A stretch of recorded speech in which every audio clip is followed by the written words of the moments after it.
Welcome back to Journey to XRP. I want you to forget price for a moment because what's happening around XRP right now does not line up with the public narrative at all.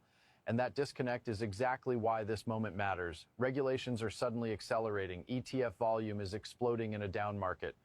Central banks and politicians are rushing timelines that were supposed to take years. None of this is normal behavior. And when things stop behaving normally, it usually means the real decisions have already been made behind closed doors. Stick with me because this isn't about hype or predictions. This is about reading behavior. Markets don't move after announcements. They move before them. Here's what should immediately raise your eyebrows. The SEC just clarified how broker-dealers can custody crypto.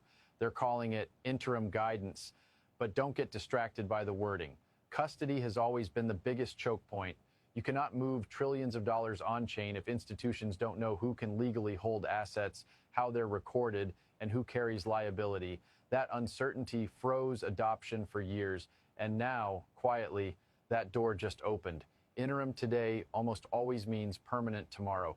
Regulators don't roll out temporary frameworks unless the permanent one is already drafted. This is how they move without triggering retail frenzy. They normalize the change first, then formalize it once positioning is complete. Now look at what happened immediately after. XRP spot ETF volume just printed one of its highest days ever. Over $50 million in a single session. And here's the part most people are completely missing. The market was red. Bitcoin was under pressure. Altcoins were bleeding.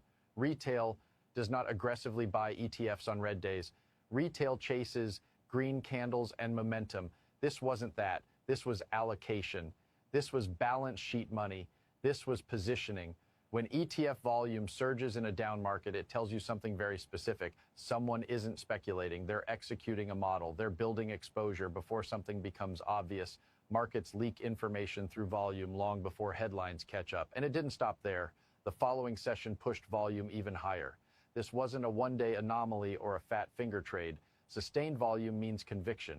It means the buying wasn't emotional. It was planned. So ask yourself a simple question. Why XRP? Why now? Because while the public is still debating whether XRP is dead or centralized or boring, regulators, institutions, and central banks are moving pieces that only make sense if settlement, custody, and liquidity infrastructure are about to matter a lot more than speculation. And this brings us to something most people completely misunderstand. Regulatory delays don't mean uncertainty. Sometimes they mean coordination. When lawmakers delay market structure bills like the Clarity Act until 2026, it's not because they don't know what to do. It's because you don't freeze the board while the players are still positioning their pieces. The rules get finalized after the heavy lifting is done, not before. Behind the scenes, Ripple and other major crypto leaders have already met directly with senators to shape how custody, trading rules, and jurisdiction will work for the next decade. That's not theory, that's process.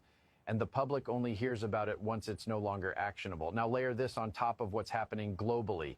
Central banks are accelerating digital currency frameworks. Europe is calling its digital euro timeline urgent. Japan is restructuring its monetary system. Institutions are aligning stablecoin strategies. None of this works without interoperability. None of it works without instant settlement. And none of it works without deep liquidity bridges. This is the part where people get uncomfortable because it forces you to admit something. The loudest narratives are usually the least important. The quiet movements are where real capital shifts happen. XRP ETF volume rising before regulatory finalization is not coincidence. It's preparation. It's the kind of behavior you see when institutions believe the rules are about to favor usability over speculation. Now let's slow this down and actually unpack what's happening here, because if you're only looking at price, you're completely missing the signal. What's unfolding around XRP right now does not match the public narrative at all. And that disconnect is exactly where people usually get blindsided. Let's start with the SEC update, because this is bigger than most headlines are making it. The SEC has now clarified how broker-dealers can custody crypto assets under what they're calling interim rules. And that wording is misleading on purpose. Interim doesn't mean weak. Interim means we're opening the door now while we finalize the permanent framework.